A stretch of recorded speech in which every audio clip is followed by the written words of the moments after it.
Atrás também, próximo lá, o balcão de informações no final do culto. E o Senhor vai continuar falando conosco agora, amém? Então fala para quem está do seu lado, prepara aí que o chicote vai estralar. Eu tenho experiência, receba com muita alegria, pastora Amanda.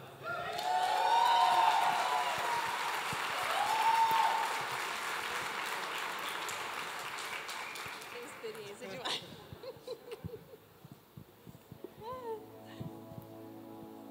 Bom dia, irmãos. Graça e paz. Eu confesso que cantar é mais fácil. Mas quando a gente entende para que o Senhor nos chamou e o que Ele tem para nós, só nos resta entrar no rio dele e permitir que em nós e através de nós o rio dele seja livre. Amém? E eu quero começar orando. E eu tenho certeza que você já está sentindo a presença do Senhor neste lugar, porque Ele já está aqui. Mas eu quero mais dele. Você que também quer mais dele? Então feche os seus olhos comigo. Ah, Espírito Santo de Deus, que delícia a sua presença. Que honra sermos amados por Ti, sermos chamados por Ti e vivermos em Ti. Nós te convidamos para que o Senhor tenha espaço neste lugar, para fazer tudo aquilo que o Senhor quer fazer.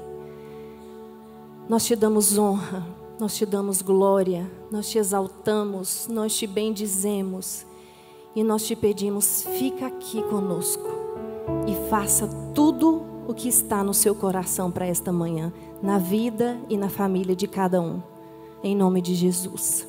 Amém? Vou ter que beber água.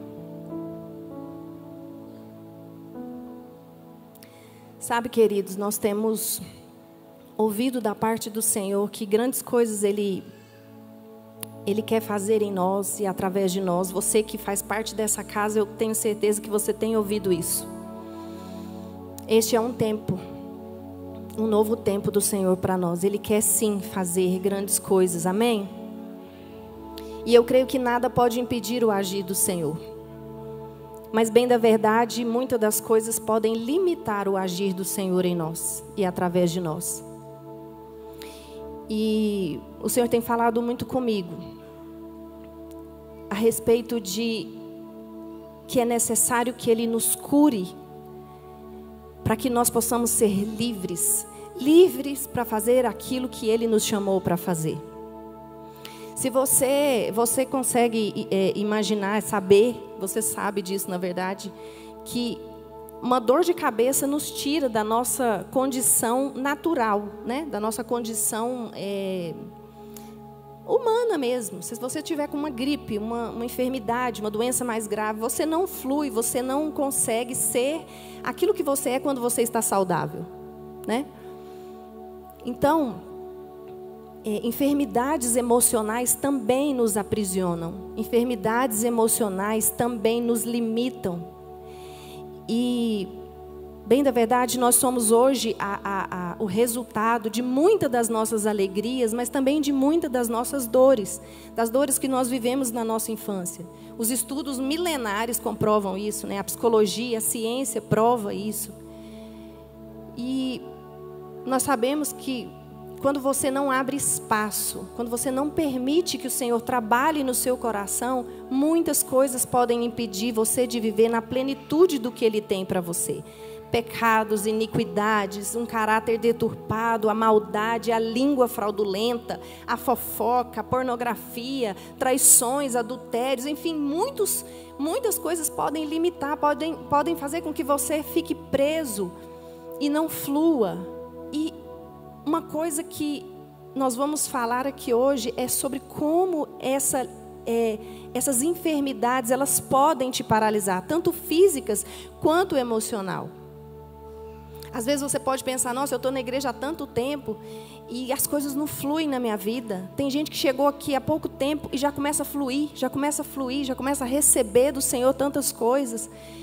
E qual é a diferença? Por que que uns recebem tão rápido e outros ficam ali patinando? A verdade é que uns se abrem para aquilo que o Senhor quer fazer de forma muito mais rápida do que outros. O irmão do filho pródigo, ele é a prova disso. Ele vivia na casa do pai, mas ele nunca tinha aproveitado dos benefícios de ser filho. Você já viu que tem alguns filhos que têm uma liberdade linda com os pais? Eles chegam nos pais, eles conversam de tudo, eles têm liberdade, eles se amam, eles se abraçam, eles conseguem falar daquilo que eles sentem. E já tem outros que não, que são travados, que carregam marcas de uma doença emocional, de feridas que verdadeiramente os impedem de romper. E o irmão do filho pródigo, ele era assim. Ele estava dentro da casa do pai, mas ele só se atentou para algo diferente quando o irmão voltou. E ele falou: poxa vida, você nunca fez isso por mim. Não, na verdade, você está aqui. Quem vai determinar o que vai receber de Deus é você, querido. Tudo já está liberado para você. É você quem pega. É você quem busca. Então, se abra para tudo aquilo que o Senhor quer fazer na sua vida. Amém? E eu gostaria de ler com você Atos, no capítulo 3, do versículo 1 ao 10.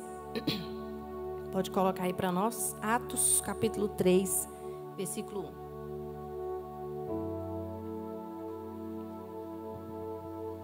1. Não?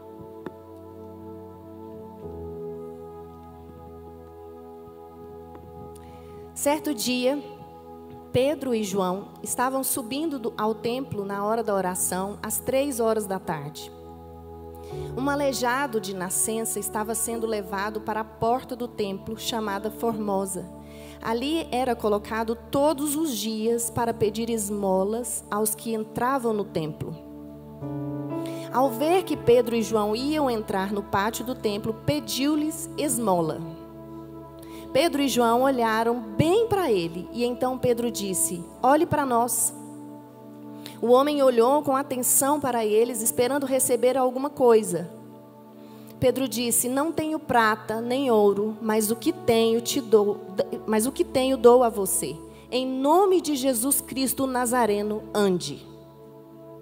Segurando-o pela mão direita, ajudou-o a levantar-se, e imediatamente os pés e os tornozelos do homem ficaram firmes.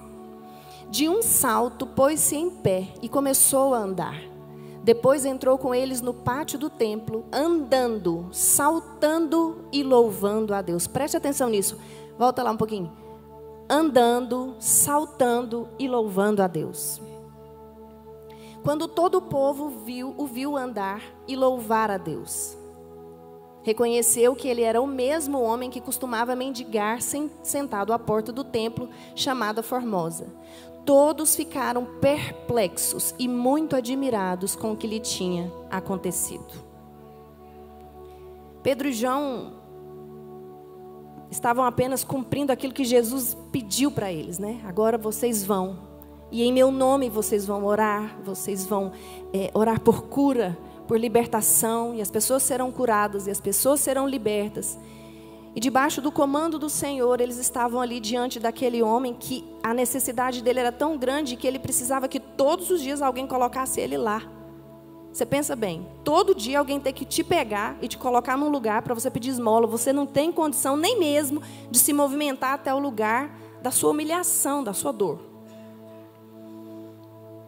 Mas quando Pedro e João oram por ele, diz a palavra que imediatamente ele foi curado. E entrou no templo, no versículo 8, que eu saltei com você, andando, saltando e louvando a Deus. Ah, irmãos, eu fico maravilhada com a palavra do Senhor. Eu fico pensando na palavra e imaginando, tentando imaginar a alegria daquele homem, que por todos esses anos era coxo. Não conseguia andar, mas diante de uma palavra liberada, daqueles homens que caminharam com Jesus, mas na verdade nem só caminharam com Jesus, agora eles têm o Espírito Santo dentro deles, e o poder do Espírito de Deus que estava neles, em seu nome, faz milagres. Pode ser, querido, que você está neste lugar como um homem coxo, que alguma área da sua vida não tem movimento, Pode ser que você está sentado na casa do Pai, mendigando como alguém que anda na beira do caminho. Pode ser que a enfermidade física ou emocional, ela tenha te colocado como um enfermo, numa condição menos favorável, à mercê de alguém para te ajudar. Existe algum lugar na sua vida que você se sente coxo, menos favorecido? Pare por um instante, não tenha pressa. E peça para o Espírito Santo trazer à sua memória aonde é que você está ferido.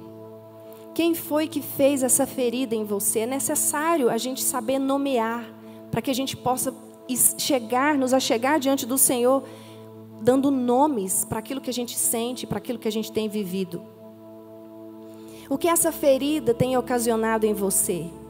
Será que, como aquela mulher do fluxo de sangue, que ficou anos da sua vida perdendo algo muito importante, que era o sangue, ela estava sangrando. Será que essa ferida ainda pode estar como você? Você está aí anos e anos perdendo algo importante, perdendo tempo, perdendo vigor, perdendo virtude, porque não consegue caminhar como alguém curado.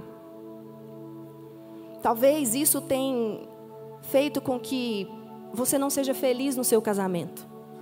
Talvez essas feridas podem fazer com que você não consiga ter uma boa relação com o seu cônjuge, com seus filhos. Talvez isso pode te impedir de ter boas relações amorosas ou de amizade, no trabalho. Enfim, de fluir na sua vida. Pergunte ao Espírito Santo: Espírito Santo, aonde está a minha dor? Aonde foi que me feriram, que me machucaram e que hoje eu não consigo ser quem o Senhor determinou, escreveu para que você fosse? Você pode estar pensando: nossa, mas eu já vi Jesus fazer milagres físicos, mas emocionais não. Por que Ele faria isso? Primeiro, porque Ele é um Deus completo e se preocupa com todas as áreas da sua vida. E porque o Senhor quer nos dar liberdade. Liberdade para adorá-lo. Liberdade para vivermos algo com Ele que ainda não vivemos. Eu creio, irmãos, que nós estamos num tempo em que o Senhor quer nos curar, não apenas para que nós possamos usufruir de tudo aquilo que Ele tem para nós, mas para que nós possamos ser como flechas na mão dEle. Para que você e eu possamos ser usados pelo Senhor aonde nós estivermos, em qualquer lugar que você estiver, seja na sua função de mãe, seja na sua função de pai, seja no seu trabalho, seja com os seus amigos, aonde você estiver, Deus pode te usar. Ele não é limitado a um altar, a um templo, Ele não é limitado. E Ele tem planos para mim e para você todos os dias da nossa vida. O Senhor quer fazer com que você e eu saiamos daqui hoje andando, saltando e adorando Ele. Jesus tem algo que Ele faz que é muito belo. Ele faz uma cura tridimensional. Que é isso? Ele cura o corpo, Ele cura a alma e Ele cura o espírito. Mas para isso você precisa identificar. As pessoas, quando chegavam em Jesus, elas falavam: Jesus, eu preciso de uma cura aqui. Eu estou cego, eu tô sangrando. Elas diziam: então diga para o Senhor aonde dói, querido. Talvez você já foi abusado, talvez você já foi roubado na sua pureza. Talvez foram duros demais com você, não te ouviram, nunca te deram um lugar de fala. E por isso você se debate o tempo todo querendo ser ouvido por alguém. Talvez os seus pais foram ausentes e hoje você não consegue ser um pai presente, uma mãe presente. E a doença tem feito com que cada dia as coisas vão é como uma bola de neve. Em todo tempo é a mesma coisa. Em todo tempo você vai vivendo daquela forma doentia. Eu quero te dizer uma coisa: eu e você, nós não somos órfãos. Porque nós temos a paternidade daquele que é um bom pai. Ele é o nosso pai. Em Mateus, no capítulo 8, do versículo 5 ao 13, eu não vou ler, eu vou fazer algumas citações aqui. Quem quiser anotar, pode anotar, para você ler em casa. Entrando Jesus em Cafarnaum, dirigiu-se até ele um centurião. A história do centurião provavelmente você conhece. E ele chegou diante de Jesus e falou: Jesus, eu tenho um servo que está paralítico e sofrendo ele está com um terrível sofrimento. Tem uma versão que diz: ele estava violentamente atormentado. E Jesus falou para ele: eu vou lá curar ele. E ele disse: Senhor, eu não mereço que o Senhor vá até a minha casa. Eu entendo de autoridade. Aquele homem entendia de autoridade porque ele tinha servos. E ele sabia que ele, como alguém que tem autoridade, dá ordem e o servo cumpre. Então ele falou para Jesus: eu não preciso que o Senhor vá até a minha casa, porque eu sei como funciona isso. Eu acredito que se o Senhor liberar apenas uma palavra, ele será curado. Querido, Jesus pode liberar uma palavra que hoje você será curado. Amém? Para Jesus curar, basta apenas que ele diga. Mas quando ele quer fazer uma cura tridimensional, ele faz algo a mais do que apenas dizer. Todas as vezes que ele queria curar o físico, as emoções e a alma de alguém, ele fazia algo a mais. Eu vou te dar um exemplo. A Bíblia conta diversas histórias. Naquele tempo existiam muitos leprosos. E eles ficavam separados do povo, excluídos da sociedade. As pessoas não podiam tocar neles, porque senão pegavam a doença. Então, quando Jesus ia curar esses leprosos, ele tocava nos leprosos. Isso era intencional, porque ele queria não apenas curar o físico. Ele podia falar: seja curado. Mas ele não queria curar apenas o físico, ele queria curar a emoção de alguém rejeitado. E por isso ele ia lá e tocava onde ninguém se ousava chegar nem perto. Porque ele queria curar a alma, as emoções. E Jesus passa nesse lugar hoje e toca em você. Ele toca em você para curar não apenas as suas dores físicas, mas também as suas emoções e, consequentemente, a sua alma. Em João, no capítulo 9, conta a história do cego de nascença. Ele chama o cego, cospe no chão, faz uma lama, passa nos olhos dele, né? E fala para ele: vai até o tanque de Siloé. Por que Jesus fez isso? Por que ele não curou aquele cego imediatamente, apenas tocando nele ou dizendo uma palavra? Afinal de contas, irmãos, ele era cego. Jesus ainda falou: vai lá no tanque se lavar. A gente não sabe qual a distância desse tanque. Talvez era longe ou perto, não sei, mas enfim, ele era cego. E Jesus falou: vai lá. Só que o que chama a minha atenção nisso é que Jesus ele fala para o cego, né? Ele passa aquele cuspe, ele faz aquele cuspe e passa ali. E eu quero te ler com você, mostrar para você o porquê que Jesus fez isso. Em Deuteronômio, no capítulo 28, nos versículos de 1 a 14, Deus diz: se você ouvir a voz do Senhor e guardar os seus mandamentos. Aí lá tem 14 versículos falando das bênçãos que virão sobre você.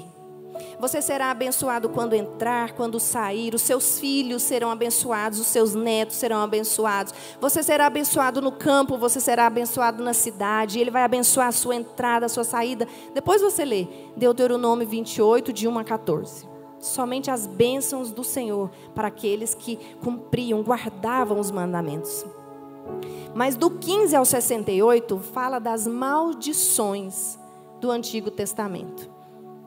Do que aconteceria se você não cumprisse os mandamentos e os estatutos do Senhor. E no versículo 28 diz assim: os seus filhos nascerão cegos. Na antiga aliança, se você nascia cego, as pessoas pensavam que os seus pais serviam a outros deuses. E que você então era amaldiçoado por servir a um Deus falso. E ninguém tinha compaixão de um cego, porque ele era amaldiçoado pelo próprio Deus. E segundo os relatos da história, as pessoas cuspiam nos cegos, no meio da rua.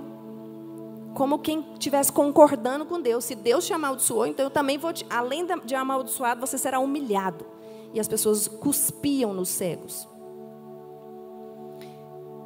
Nesse caso fica claro que não havia pecado da parte dos pais dele, porque a história conta, se você ler, que os discípulos perguntam: Senhor, Nesse caso, quem pecou? Foi ele? Foi os pais dele?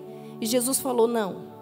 Foi para que se manifestasse o poder de Deus. Mas como era algo cultural e as pessoas não sabiam que não havia pecado na família dele, a sociedade se comportava desse jeito, cuspindo sobre ele. Então você entende onde Jesus estava indo nas emoções deste homem, quando de repente, eu penso que os cegos, eles têm uma percepção que muitas vezes nós não temos, né? Eles conseguem sentir o cheiro, talvez de uma forma diferente, né? Mais aguçada, porque eles não veem, então os outros sentidos são muito... E eu penso que ele deve ter sentido quando Jesus estava se aproximando dele. E aí Jesus se aproxima dele e de repente ele ouve o som que ele está acostumado a ouvir no tempo da sua humilhação. O som de quem vai cuspir. Você sabe o som. Jesus pegou a coisa que era maldição, o cuspe, para curá-lo. E então, ao receber a cura, ele sai dali andando, saltando e adorando Jesus. Porque aquele que tem um encontro com Jesus não consegue sair da sua presença da mesma forma que chegou. Jesus quer definitivamente te curar, querido, para te fazer livre. Para que nada mais te impeça de viver o que Ele tem para você. Para que você saia daqui hoje andando, saltando, porque quem está diante do Senhor não tem como não saltar de alegria. Alguns pulam mesmo, né? Outros saltam dentro do coração, mas saltam, são felizes. Saltar quer dizer, você é feliz porque Jesus te encontrou, Ele te tocou. E é assim que Ele quer que você saia daqui hoje, andando, saltando e adorando. Ele tem para você um caminho de paz. Ele tem restauração para o seu lar. Chega de muitas vezes, em algumas áreas da sua vida, viver uma mentira. Chega de fingir. Você não precisa disso. O grande eu sou, o Senhor dos senhores, Ele é o seu Pai. E você pode se achegar diante dele e falar tudo o que se passa com você. Ele tem, inclusive, uma vida em todas as áreas. Até a vida financeira. Ele tem para você coisas grandes. Sabe, queridos, o céu não tem problemas com riquezas. Porque se fosse assim, não estava escrito lá no céu vai ter ruas de ouro. Mas tem gente que não consegue prosperar financeiramente. Tem gente que não consegue romper financeiramente porque não se sente um filho amado do Pai. Porque acha que tem que viver na humilhação. Porque acha que tem que viver mal mesmo, em todos os aspectos. Mas isso é uma mentira. O Senhor tem coisas grandes para nós. Eu tenho dito e aprendido, sonhe grande, querido. Porque o nosso Pai é grande. O nosso Deus é grande e Ele tem coisas grandes para nós. Amém, queridos? O louvor pode voltar. Ele quer sim nos curar para nos levar a um novo nível de adoração. Mas para isso acontecer, o primeiro passo é você ser curado, liberto. Quando a gente fala de libertação, às vezes você pensa assim, nossa, mas será que coisa, né? O povo crente vai ser liberto, está endemoniado? Não, liberto de amarras. Nem sempre são demônios, são libertos de prisões, de coisas que te aprisionam, de que fazem com que você não rompa em Deus. E eu gostaria que você fechasse os seus olhos. E você que quer uma cura do Senhor, seja física, seja emocional, seja em que área for da sua vida. Feche os seus olhos, querido. Feche os seus olhos e comece a pedir, Espírito Santo de Deus. Eu quero fluir em todas as áreas da minha vida. Eu quero fluir em todas as áreas da minha vida. Se há esse desejo no seu coração, se você olha para você e fala, meu Deus, mas por que eu não consigo romper nisso? Por quê? Pergunta para Ele, Ele te fala. Ele te fala e Ele traz até você a resposta e você pede a Ele. Você clama por Ele, você chama por Ele e Ele faz infinitamente mais do que aquilo que você pediu ou pensou. Nós vamos cantar uma canção, e enquanto nós cantamos, eu gostaria que você se achegasse até o Espírito de Deus. Se você quiser, pode se colocar de pé, mas faça isso. Busque no Senhor aquilo que necessariamente você precisa para definitivamente ser livre.